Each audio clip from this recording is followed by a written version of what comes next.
Welcome to this COVID-19 update for Rogers. My name is Teena Avery, and joining me today is Robert Bingham, the Executive Director of Community Living Dufferin. Robert, thank you so much for joining us today. Thank you for having me. Well, let's start from the beginning. Let's talk about the services that Community Living Dufferin provides for our community. Okay, so Community Living Dufferin has been in this community for 65 years. It supports people with developmental disabilities or intellectual challenges. We support about 180 people residentially and in community supports. So we have 13 group homes in the Dufferin community. Each home supports between 4 and 5 individuals, and those are 24-hour supported homes. We then support 20 people in support independent living. That means they live in their own apartments but need assistance with daily living, such as banking and food shopping and just activities of daily living. And then we have a day program run out of our main building on 3rd County Road, where we support roughly 30 to 40 people per day on a normal day in normal times. Right, absolutely. So let's talk about the unnormal times that we're in right now. How has COVID-19 affected Community Living Dufferin? It's totally turned us totally upside down. We've closed our main building. We've closed our day program. All our individuals are in isolation. They don't go out at all. They would go out for walks in the community or van rides, but that's it. They have no daily activities. It's a huge change for the organization. It's a huge change for our population. A lot of them don't understand why I can't go to my day program. Why are you punishing me? We have individuals who have behavioral issues and some have mental health issues. This is weighing on them tremendously. My big worry now is that I don't think any of our individuals we support would get COVID-19 except by staff bringing it in. So we've had to look at our staffing models. We've had to decrease our staffing footprint. Tremendous support from our staff who understand this. So we've redone our schedules so they look totally different than they've ever looked before. Each home would do their own grocery shopping. We've eliminated that. We've brought in stewards who've been a great partner, and they are supplying all our food. It's brought up to our main building, and then we distribute the food to each of our homes. So that decreases the footprint of staff going into grocery store shopping. So we've done everything we can to prevent COVID-19 from coming into our homes. So far, knock on wood, we've been successful. We've had 4 individuals tested and I think 5 staff. So far all come back negative, which only by the grace of God. So. Yeah, that's a lot of changes, and I can definitely understand. And congratulations for all the changes that you made so quickly in order to protect, your essential workers that are working at the homes and the residents of the homes as well. So that's amazing news that everybody is doing well. So we've talked about how the procedures have changed, and I think recently there was a letter published on social media from the perspective of one of your essential workers. Would you mind sharing that with us? It's a lengthy letter, so I won't read it all. But he certainly tells an interesting story because social isolation, keeping 6 feet apart, is very new for the general population, and I think his letter clearly states that the population we support have always done this. They've always had social distancing, not because they wanted to be social distance from people, but people would social distance from them. So when, unfortunately, it's changing. It's better than it was when I started my career way back when. But when I was younger, when an individual who had mental retardation was the original term, was walking down the street, you'd walk down the other side. You wouldn't walk by them. You might catch what they had. So this population has always been socially isolated by society. So his thoughts were they were adjusting quite well because this is the norm, what has become the norm of their life. That has changed, obviously, in the 80s, 90s, and the 2000s. communities are much more welcoming to our population. They intermingle, and how I know they intermingle is that when you can't tell who the staff member is and who the person you're supporting is, I think we've totally got integration down pat. But the letter does say how challenging it is to support a person when they don't understand why they can't go out, and why they don't understand why they can't go day program, why they don't understand they can't see their loved ones, we just had an individual's parent who died over the weekend. Well, there won't be a funeral, and he's not taking it well. And why should he? It's just not normal. Yeah, absolutely. Those are some major adjustments for everybody. I mean, we're all as a community adjusting accordingly. But the whole concept of inclusion, and I think Community Living Dufferin has been doing a phenomenal job of promoting inclusion and making people understand that we're all people, and we all need to work together. And this is more of an important time for us to all work together. So, it's very sad, and it makes me sad just thinking about the fact that it's harder for them to understand. And I think that I'm sure that you have the staff in place that are explaining to them as best they can, but it's kind of a process that hopefully by the time they begin to understand it, we're going to be going back to where we were and getting to the other side, which will confuse them even more, unfortunately. But I think that, we'll get through it, and, we'll get to the other side, and everything that you're doing to protect everybody, I think is a wonderful. And there's silver lining. This pandemic, there's many silver linings. For example, I have connected with Headwaters, Lynn, and developmental services and health kind of always been two separate entities, and the paths don't intersect well.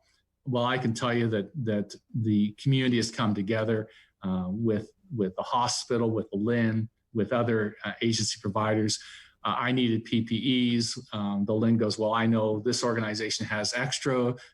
They shipped it out. Do you want to get paid for it? Oh, don't worry about it. I'm sure you'll give me PPE down the road. So the collaboration between organizations through this pandemic in this community, and I have worked in Oakville, I've worked in Toronto, I've worked in Ottawa, I've worked in Mississauga, great communities, but this community of Dufferin is the most amazing place I've ever worked. It is truly, I don't want to say small town, but it is small town, friendly, cooperative. I've never, ever in my career worked in such a wonderful community, ever. So and silver lining. And we have wonderful sewers, because surgical gowns are hard to get, or disposable gowns or reusable gowns are hard to get. And we need them if we have an outbreak. We have sewers sewing bed sheets together for us just because they want to. We had one lady provide us with 200 homemade masks. So it's just amazing, the outpouring of support from the community to our organization. And these are all items that you're going to continually need for the next little while, for the time being. So just as a community, and you put it eloquently, we live in such a phenomenal community where it doesn't matter who you are or what you're doing, people will help. And that's truly an important thing about our community. So if you are out there, I believe actually on your Facebook page, there's instructions on how you can make the gowns. Which is great. Yeah. So if you're out there and you have a sewing machine and you have some time spare and some extra sheets or whatever it happens to be, you can order them, whatever you can do to help. Yeah. Absolutely. Would be phenomenal. So again, I mean, at this time, obviously there's no fundraising going on. There's no events. There's nothing like that happening. No. How else can the community help Community Living Dufferin? Well, a big thing we need to help our individuals connect with their families. That is so important for everybody. It's something I do with my children on a daily basis. So it's very hard for them to connect because we don't have the technology. We have computers in each of our homes. We don't have Zoom, and we don't have FaceTime. We don't have a lot of iPads available. So anybody that has, and we don't need brand new equipment. Anybody that has equipment that would be beneficial to help us connect our individuals to their families and loved ones or friends would be tremendous. I think there are several companies will be donating a bit of equipment to us, which is great. I know Rogers has decreased our internet costs, which is great, but we need the equipment to benefit from the decrease in internet costs because we don't have a lot of equipment. We never thought we'd need it. And I've never Zoomed before until the pandemic, and I now totally understand. I'm actually Zoomed out. I've had so many Zoom meetings, but I didn't know Zoom existed. I never used it. It's just a new way of doing business. And I don't think this is going to end. I think there'll be a second wave. So yes, so PPEs, we'll need more because I think there'll be another time, and certainly any technology would be very, very helpful. Absolutely. And I, as a person who has been Zooming on a daily basis myself, I completely understand that. I had used it once before. I will be honest, I had used it once before, so I was familiar with it. But I mean, the ability to socially connect, I think, is so incredibly important for everyone. So, I mean, I say this on all the time. If you're out there and you know somebody who's on their own, please reach out, whether it's through the technology of Zoom or Skype or whatever it happens to be, or just a phone call. Absolutely. So tell me, Robert, what have you been doing to keep on the sane side of things as we're all getting very used to being at home, but probably it's getting more and more stressful as time goes on? I come to work. As being an essential worker, I can actually comfortably travel. I find it extremely challenging to work from home. I have a partner and one of my children live at home. They all work. And to set up 3 home offices where you can't hear everybody else Zooming is next to impossible. I do a lot of physical activity. I have a home gym, so I still work out. It is all consuming, this pandemic. I think my worries are, am I doing enough to keep the people we support safe and the people we employ safe? Because we have 179 employees, and I worry every day about their safety, their well-being, and I worry about the people we support's well-being. Absolutely. I mean, and we will give a big shout out to all of the frontline essential workers that are out there. And we thank you from the bottom of our hearts for doing everything that everybody is doing to keep the community safe. And I always encourage our community to remember to listen to the rules. The sun's starting to come out. I don't want anyone to become complacent and think we're hitting that that point where we can go back out and socialize, because we do have to protect all of our essential workers and their families. We have to keep that in mind as well, that they're going to work every day and coming home to their families. I have 3 essential workers in my home as well. As much as it makes me nervous for them to be going out there, I understand what they're doing and obviously why they're doing it. So,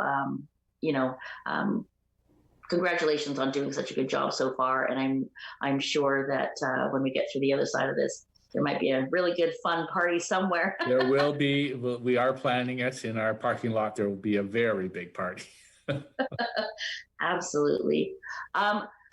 Robert, thank you so much for joining us and sharing what's happening with Community Living Dufferin. I do appreciate your time, as I know you are very busy these days as well. So thank you again for joining us. Thank you for having me. A great pleasure. You do a great show. And again, tremendous community. Shout out to my frontline staff and the people we support. They do an amazing job. And keep healthy and keep safe.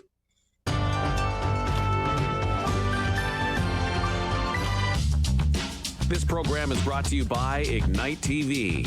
Now you're in command. Visit Rogers.com for more details.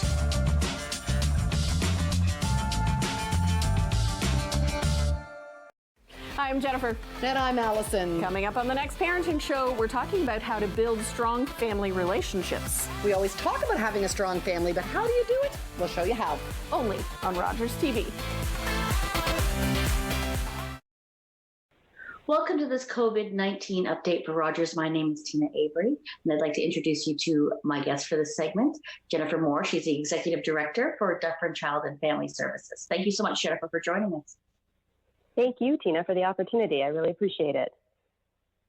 Let's talk about DCAFs. Let's talk about the services that you provide normally for families in Dufferin County. Sure, I'd be happy to. So we are a multi-service agency, and we provide 23 different programs under 3 main umbrellas. So those 3 main umbrellas are developmental support services, child and youth mental health, and child protection services. Okay, so how has COVID-19 affected how the services that you provide, and what adjustments have you made? Well, like everybody else, we've had to be very nimble and flexible and do what we can to meet the community's needs during COVID-19. So while people are typically used to being able to just pop into our office or have home visits with our staff and so on, all of that had to change in a really abrupt kind of way. We did have to close our building to the public, and we do see people in person, but only whenever there's really high risk or urgency to that situation, because we are trying to be very respectful of all the recommendations through Public Health Ontario around social distancing, and we want to do our part to flatten the curve for sure. So we're offering services virtually. So we've been using a lot of different IT platforms, this Zoom being one, all kinds of different platforms and so on, and really trying to meet the needs of people wherever they're at. So youth like to use different platforms than adults, for example. So we're trying to just adapt to what needs to happen. We also are able to hold group sessions virtually, which is really fantastic. And we are doing a lot by phone. But a couple of the biggest switches that we made, one is that we now are able to have people book their own appointments online with us. So if you just go to our website, which is dcafs.on.ca, you'll see right on the homepage the ability to book an appointment. And we started to do that because what we're finding is that it's difficult for people in the moment to pick up the phone and call for support, because everybody's at home all day, every day, right? And if things are a little challenging, for example, in the moment, it's not always best to call. But if you can book an appointment and then you can find yourself some quiet space, there's just a little bit more of an element of control for folks. So that's fantastic. And also we've adjusted things so that we are providing mental health and parenting supports, behavioral supports, 24 hours a day, 7 days a week. With everybody at home all the time, we are needing to just do things, in unconventional hours sometimes to meet people's needs. So our staff have been fantastic and flexible and adjusting their lives too. And it's kind of a win-win because, of course, we have staff who are also having to balance out being teachers at home and caring for their own young children as well as work. So it's worked out well in that regard. It certainly is a challenging time when we all have to make these changes quite so quickly and so unexpectedly. So I can imagine that everything is always changing and it's very fluid. And as the rest of us are, you're reacting to announcements that come out and things that are happening as they happen. So there's always changes that are involved with that. But I wanted to talk a little bit about the stresses, maybe with some of the youth that you deal with, the difference between what the youth are feeling right now versus their parents or adults that or their guardians, and ways that you might be able to help them. Sure, thank you. It is one thing that, isn't talked about as much in public is how this impacts children and youth. And the reality is that all of us are going through this for the first time. So as a parent, you're having to make all kinds of adjustments in your day and your schedule, and perhaps drawing on some talents that didn't have a chance to shine before, in terms of teaching and adapting to things online.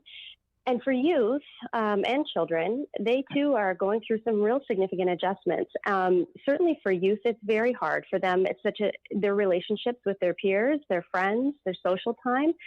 It's such a normal part of development, during those teenage years, and to not be able to have that in the same kind of way is really tough for them. For younger kids, it's also really hard to not have the same kind of structure and routine.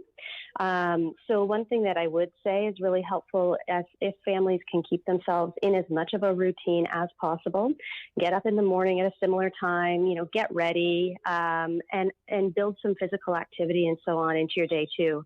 Because the other thing that we're finding for a number of youth and younger children is that they They are certainly used to being on sports teams or in music lessons or in some type of drama. Those types of things they're not happening now, at least not in the same way. So it's tough. And I think you need to be patient with your kids, but patient with yourself too, because we're all going to have good days and we're all going to have days that we wish we could get a do-over for. And that's in everybody's house, right? So I'd say reach out, because everybody needs a different variety of support through these types of times. And for some folks, some youth in particular, it might be time that they're reaching out for the first time. It might be people who have not previously received more structured supports from agencies like ours, who are just needing that extra bit of support. And we are here for that. And we are willing to meet you as it works for you. So if it's FaceTime that's working for you, we'll do FaceTime. If it's something else, another platform, we'll do what we need to do in order to be there for you. Well, that's amazing. And I'm sure from all of us out in the community, we thank you for having all these services available for those that are in need of some help and some support and some guidance. So thank you for that. And I wanted to talk a little bit about the Child Protective Services and in what situations that normally arises, and has that changed in the current climate that we're in with COVID-19? Are there more cases? Is it harder to enforce? So that's a really good question, and it has changed. Service volumes really across Ontario in child welfare have dropped significantly. And one reason for that is because kids are not out in their normal supportive environments where they are able to talk with other adults about issues going on in their lives. And you know what, families, I just want to say, families do the best they can, and people all have a variety of strengths, but unfortunately, home is not always the safest place, although that's a rare thing, However, we are concerned about the fact that there are fewer child protection referrals, only because we recognize that there is still need in the community.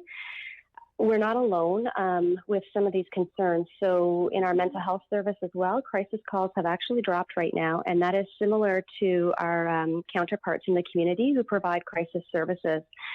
We get together as service providers really regularly, so at least 3 or 4 times a week. There are some calls that are happening daily amongst service providers to say, okay, what can we be doing and how do we work together to make sure that we're meeting the community's needs, because we all experience quite a plummet. And, there's a few different reasons why that might be the case. With child protection itself, it's likely because kids are at home and they are more isolated, and they also are not alone at any point really to make a call for help. And other reasons could simply be because people are just trying to get through the day, and the thought of just reaching out for help is one more thing that they have to worry about, So we are expecting that we will see a surge in numbers as we're doing our post-pandemic planning. We're all of us in the community are very prepared to have extra supports in place as we move forward, and kind of realize that, we won't really ever be going back to the way things were totally.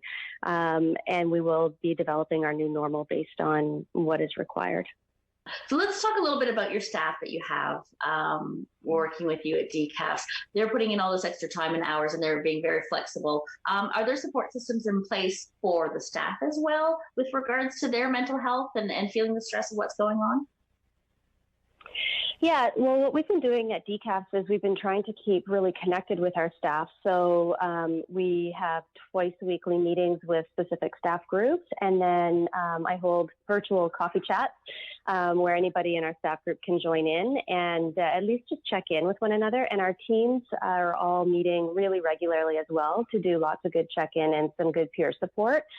Of course, we have an EAP program that we have all the time. But on top of that, there are a few of us working together to provide supports to all professionals who are at the front line some way or another over this period of time. So we've been working through the Hills of Headwaters Collaborative, our OHT collaborative, working really closely with Dufferin Area Family Health Team, Family Transition Place, CMHA, on ourselves to be putting forward a plan to support staff, whether it's at our agency or long-term care centers or anywhere in the community, because we're all just human too. And, this is impacting all of us while we are also trying to make sure that we can be there to support the community. So it's really important that we can show our staff a good degree of appreciation and support through times like this. Absolutely. And we've talked a lot about how you help the community and how your staff is helping the community. How can we as a community help you?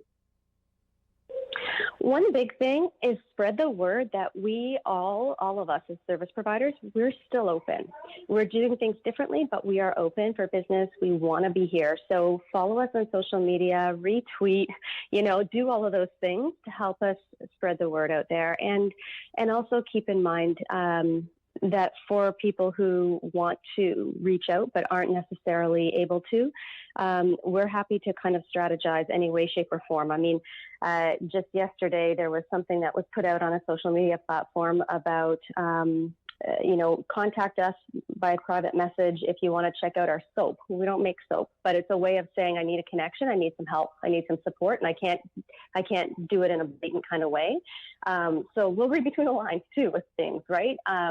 We just want to make sure that the community knows that we're here for them, and that we are all working in partnership as well. So all of the social service providers and healthcare providers, we are a very close-knit group. And I can tell you that there's no door that's the wrong door. And I know that's kind of cliche, but we're super lucky in Dufferin because it's really the truth. And so if you're reaching out, if you need some support for something or other, and you reach out to one of us and maybe we're not the very best fit, we will help and we will do a warm transfer. There's nothing that we won't do in working together to be totally supportive in our community.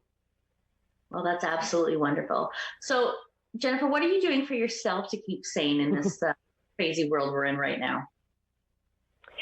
Well, I like to run. And so anytime that I can get outside and do that, even if it's just for a short little zip, that makes a really big difference. I am trying to go to bed early at night because getting a good sleep really helps, to focus the next day. You've probably seen my dog walking in the background of this video a few different times. So animals can be really peaceful and can really add an element of calm to a household. And, the other thing is that I've been trying really hard to focus on some of the silver linings here. So I have children who are in their early 20s and home unexpectedly at this point in time. And, we've been able to kind of reignite in a different sort of way, playing a lot of card games and things like that. And trying to take some joy out of all the small things, because it's easy to get overburdened with the big decisions that have to be made. But just trying to appreciate the small stuff really helps. Wonderful. Well, I want to thank you so much for taking the time to come and talk to us about the services that are available. I really appreciate you taking the time to do that. Thank you so much, Teena, for the opportunity. You stay safe and healthy, all of you out there. The same goes to you. Everybody, we'll see you soon. Hi, I'm Liz Pizzatto, and coming this fall to Rogers TV, Liz has a cooking show. A show where I'm going to be teaching you the basics in cooking, and we're going to be creating great meals together, meals that your family and yourself will truly enjoy. So come join us. Looking forward to it.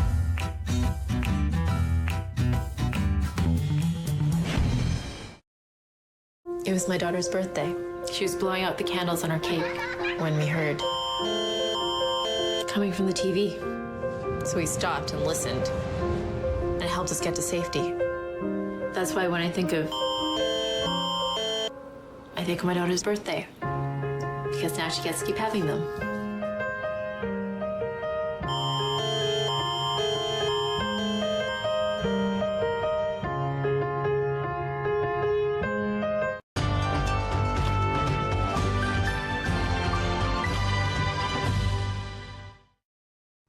Welcome Welcome to this COVID-19 update for Rogers. My name is Teena Avery. Joining me today, we have Brennan Saletti. She is the Manager of Development and Communication Relations for Community Relations, for Family Transition Place. Brennan, thank you so much for joining me today. My pleasure. Thanks for having us. How are you doing today? I'm okay. I think I feel very much in the groove of things now. It's funny. It seems one day blends into the next. As long as we know that the day ends in Y, we're doing okay. So yeah, but thanks for asking. How are you? I'm very well, thank you. I just want to talk about Family Transition Place and the services that you normally provide prior to the pandemic that we're experiencing right now. Absolutely. So we are fortunate in that we have continued to provide the same services to our community, just in a modified way, a little bit different. So, of course, we have our emergency shelter. We have our counseling service. We have our youth education program, as well as our transitional and outreach support services. So that's helping individuals with housing and legal support. All of our counseling programs have been moved virtually. So we're connecting with our clients over the phone. We're connecting on platforms like this, like Zoom, where clients are comfortable to be doing that. Our crisis line is still answered 24/7. So that is always monitored and answered. In addition to having the crisis line staffed, we now have an email and a text line that anyone can reach out to at any time. It's monitored through our business hours and we'll respond, because it's not always easy when you're home. I mean, a lot of people think of home as it's the safest place to be, and that's simply not the case for many people in our community. So having those additional options, whether it be through text or email, for people to reach out when they need us for support, has been crucial during this time, especially that we're all navigating this pandemic together. Absolutely. And I think that, well, let's talk about that. Has there been a rise in domestic violence in the past few weeks since we started to have to self-isolate and be in our own homes so much? Great question. So we have definitely seen an increase more recently in the calls to our crisis line. It's hard to know, has there been a rise in domestic violence? We know based on research that during any emergency, including pandemics, that the risk of domestic violence increases. And when we think about domestic violence, we have to broaden our scope. It's not only the physical violence that we're thinking about, but we have to be thinking about the financial, the emotional, the mental. All of those play a piece. When we are all isolated in our homes and asked to stay home, again, it is not the safest place for everybody. So ensuring that we have those resources and those supports during this time. And as we transition back into what our new normal is going to be, what life is going to look like after this pandemic, and these orders have been lifted. So it's always on the forefront of our minds, but as we continue to provide services and evolve them, yes, we are just recently starting to see an increase in calls, and that's the landscape that we have right now, to know that it is always a risk at home. Absolutely. And I think that, as more time passes, it's stressful for everyone. And I think that, it affects us all. We all worry about financials, and, you're all in one, not necessarily a very small space, but you're all in one home together, and you're really not going anywhere, and you're not getting that social communication. So I think it's absolutely wonderful that you've changed how you're doing things and adapted it. I think as many people, as almost all of us, have had to adapt to it. But when we're talking about the mental state people, do you feel that maybe you'll get more calls because maybe tensions are rising and people who are not used to that, maybe, thinking that they're a little stressed out over that as well?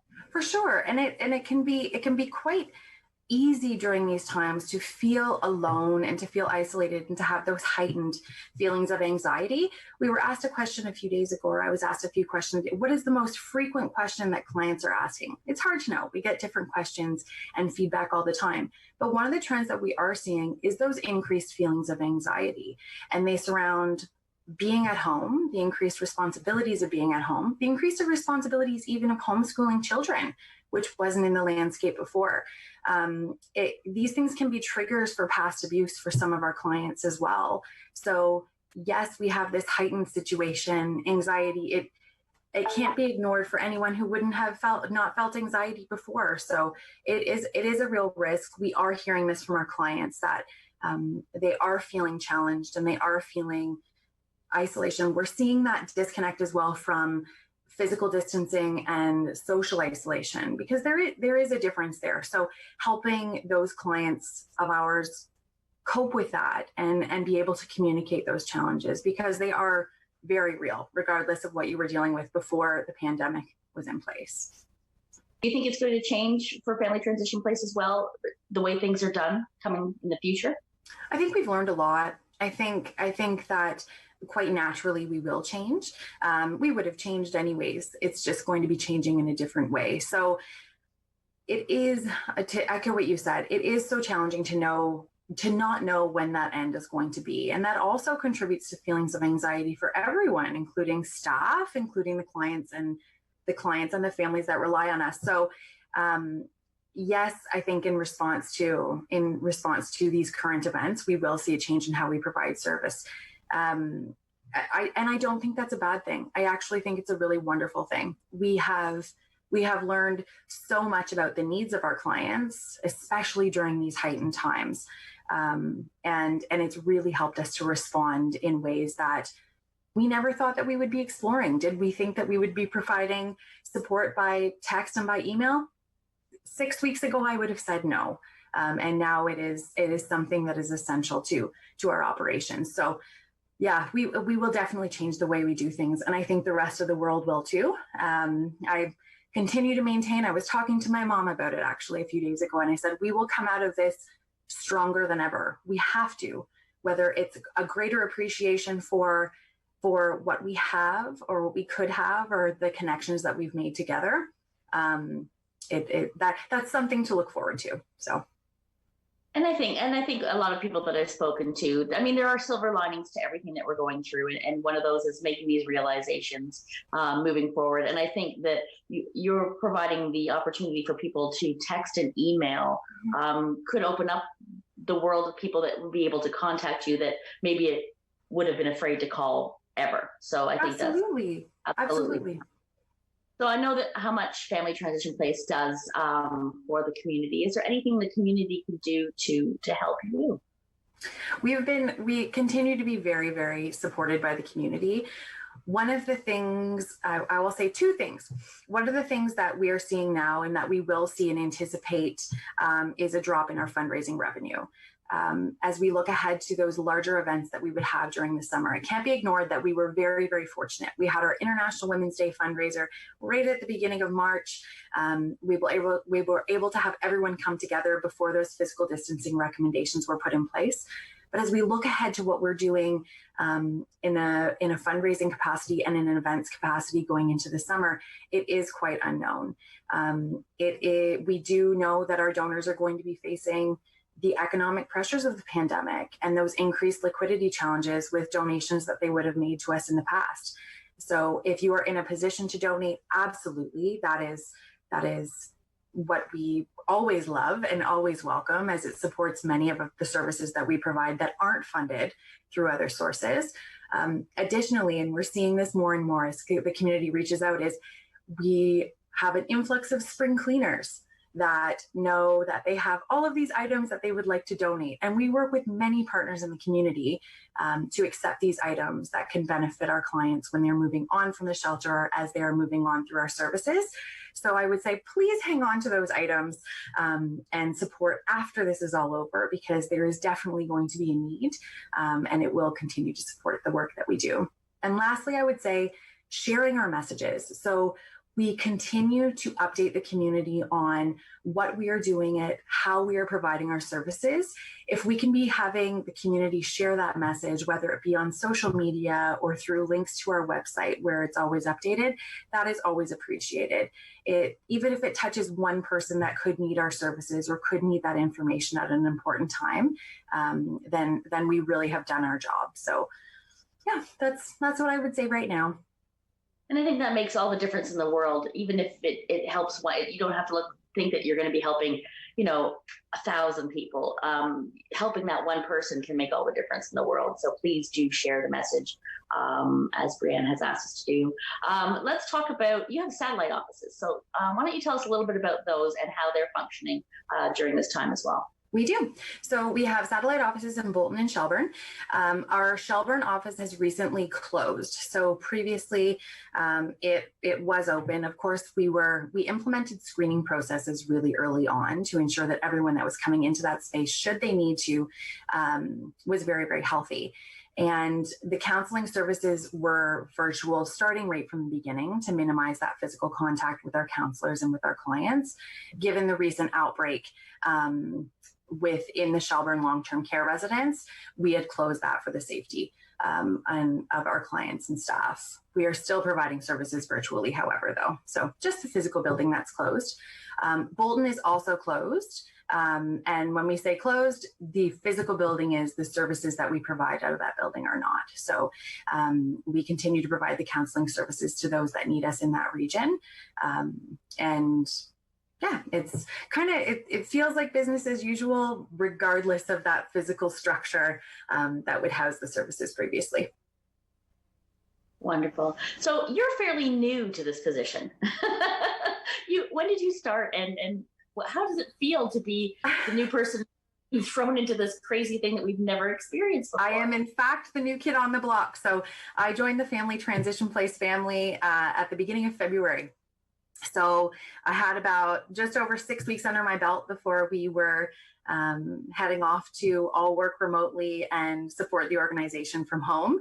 So I continue to say it is definitely the most interesting start to a new job that I've ever had in my professional career. But it is with a heavy, heavy dose of gratitude. We're very, very connected in the community and supported by our community. So a lot of the decisions that we were making very, very early on were together and were for the right reasons. So we've got an incredible team of people working at Family Transition Place, and I feel that they've welcomed me at a time that it may not have been so easy to welcome someone new into the role. So trial by fire. I've learned a lot and learned to be fluid and to be flexible. And yeah, it continues to be a wonderful, wonderful experience, despite the exceptional and extraordinary circumstances that we find ourselves in. Absolutely. And so what are you doing in your off time to stay sane? We've got about a minute left, so take us through. Sure. I was telling my husband 2 days ago, I said, I feel like we're eating better than we've ever eaten before. And I would say that because we are now taking the time to prepare meals and to sit and have meals as a family. We have a 21-month-old who keeps us abundantly busy when we are not working. So I would say cooking, spending really quality time. We've played a lot of Scrabble in the last few weeks. So I'm definitely better than my husband at that board game, we've learned. So, but yeah, it is, it's taking the time. I think if you asked me before this had all happened, before pandemic times, what did you do for self-care? I wouldn't have been able to pinpoint it. I would take time for myself.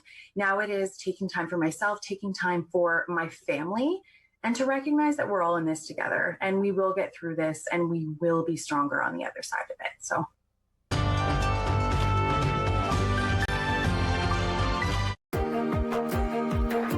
It gets you out into the community and you meet so many new people and experience so many new opportunities and builds my self-esteem and my confidence level. What I've learned here as a new volunteer is different skills that I thought I would never even be interested in learning.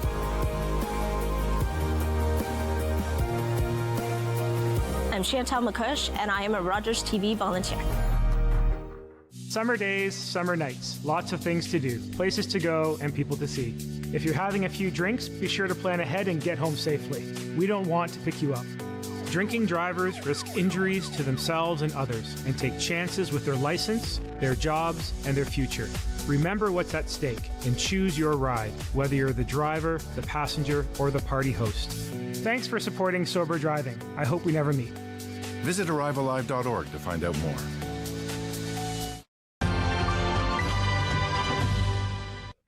Welcome to this COVID-19 update for Rogers.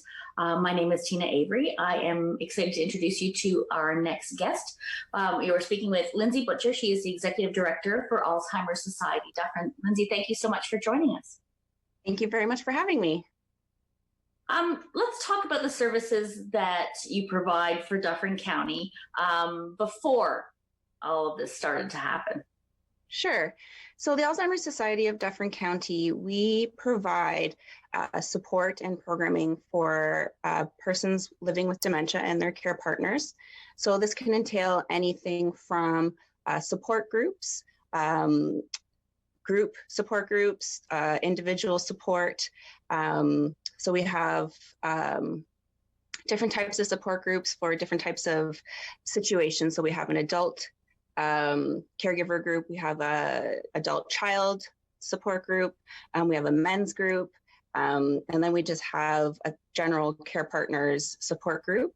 We do have a group on that we run every Friday, which is a support group for the caregiver and the person with, which is our most popular group that we have. We also have education, general education that we provide for new referrals to the Alzheimer's Society. So this is just a general overview of, what we call getting started. So what you can expect, that sort of thing, which is a good introduction for when we start to provide the new referrals to our programming.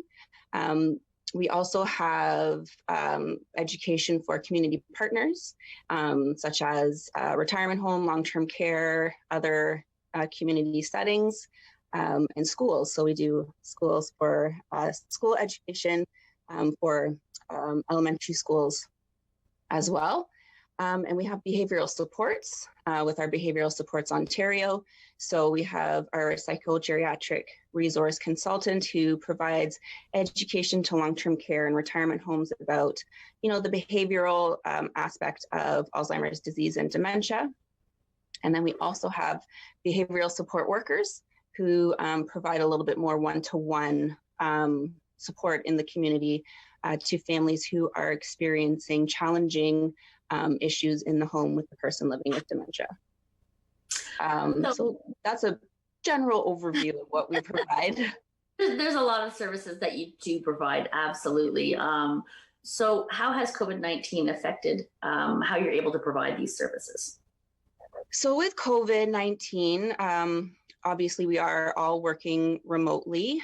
So my support staff are working remotely. Our office is closed right now, but we've been fortunate enough to be able to provide support and education through telecommunications and Zoom, of course. So our support staff are providing support through the phone, like doing daily phone calls and checking in. And then we are also doing support. We've just started trying to do support groups through Zoom, as well as education through Zoom. So, it's a learning curve, and but it's something we want to continue to offer while this is going on, because it's very important for our seniors to stay connected to us. And that brings along my next point, actually, because when you're dealing with patients that have Alzheimer's or dementia, oftentimes they are very isolated. They choose to be very isolated. And I think and in this time where we're even more isolated, where we're being regulated to be isolated, has this had a larger impact on those people that have Alzheimer's or dementia? I think it would have an impact on those who aren't connected to us. So I think the team at the Alzheimer's Society of Dufferin County has done a really good job ensuring those lines of communication are open. Through our community partners, however, we have been given information to those who aren't connected to us to be able to provide them with support in long-term care settings. In regards to what we can do, we're just trying to keep those channels of communication open. And we're also providing activity kits. So to those seniors who, don't want to have that daily one-to-one. At least we've provided them with some sort of social recreation to keep them engaged and stimulated while they are in the home. But we are finding that with our calls, they're appreciating those calls and they want them more often. So they're appreciating that daily connection. And I think the challenge we will see moving forward is how to get back into what we were doing before. So we could see more interesting situations post-COVID on how, the isolation has impacted them at that time. I think while we are helping them right now, I think will be different later. Well, that makes sense for sure. So if there's people watching and maybe they're not connected with you, how would they get connected with you now so that they can really become a part of this and really have a source of stability and contact during COVID-19? So if someone was wanting to reach out to us right now, they can call our office. Our office and the way that our phone system is hooked up, we are getting calls directly to, the staff are getting calls directly to them. So it just kind of bypasses our phone system and goes right to the person that they're wanting to connect with. They can leave us a message and we can get back to them as soon as possible. So there's no delay or anything in services. We are still active and wanting to help as many people as we can right now. And there's also our Facebook, and there's also our Facebook and our website. Perfect. Just when you're dealing with people who have dementia or Alzheimer's, is routine something that they look to achieve or their caregivers look to achieve to create that, to create a routine, or is that not something that would be pertinent? I think a lot of caregivers rely on routine. I think it provides them with stability. I think most of our clients right now are aiming to keep routine as much as possible, which I think is why they are really appreciative that we're still trying to do our support groups and still do the, the meetings and the phone calls. I think they're trying to keep things as much as the same as possible, knowing the situation is different. Like they're not leaving the house, they're not going grocery shopping. Those sort of routines have changed, but I think as long as the little bits, like they still wake up, they still have their morning tea, they still watch their TV shows. I think that provides some sort of comfort. It's just more if the longer this goes on, I think that's where we might see some challenges where they want to go outside and you have to try and word it properly as to why they can't, and they might not understand, which could lead to, behaviors. And again, that's where we come in to provide those strategies and advice on how to kind of mitigate those issues when they happen. So how do caregivers, so they have a support group with you, is that how that works? And then you help them work through their anxiety? Absolutely. In terms of, COVID and the caregiver piece, it's something that, our team has talked about in depth because we are concerned the longer this goes on, how our caregivers are going to keep up their own health and their own stresses and how to mitigate their own stresses. So we are constantly, thinking of what are we going to do when we get those phone calls that, I can't do this anymore. I need help. What more can I do? So we have a lot of like our PRC, she's great in terms of those strategies that you can put in place and, how important it is for the caregiver just to take 5 to 10 minutes just to go somewhere and take a couple deep breaths and that sort of thing. So it's really important that caregivers do reach out to us when they start to feel that burnout, because in the end, we've seen, caregivers, suffer health-wise because of the care that they are providing for their loved ones, and not being able to leave the house and get that help whenever they want is a challenge for them. So it's, it's just we need to ensure that we're on top of our game when we get those sort of phone calls, and we have tons of resources to help with those situations as well. So it's just a matter of, again, like I said, the communication right now is key. Absolutely. And I understand you're going to be hosting a virtual fundraiser. Can you tell us a little bit about that? Yeah, so every year we host our annual Walk for Alzheimer's. And again, due to the situation with COVID, Alzheimer's Society of Canada has made the decision to make it virtual. So it's new for everyone across the country that we will be doing our investors group Walk for Alzheimer's virtually. And the premise behind it is basically to kind of walk your way. So, you can walk around your house, walk just around your block, do a dance in your house, do exercise, basically anything you can do to still kind of walk for Alzheimer's. And the cool thing about it this year is that all chapters across Canada are walking on the same day, which is May 31st, Sunday, May 31st. And there's going to be live streaming across the country. So it should be pretty cool. First, we'll see how it goes. So registration right now is open on walkforalzheimers.ca.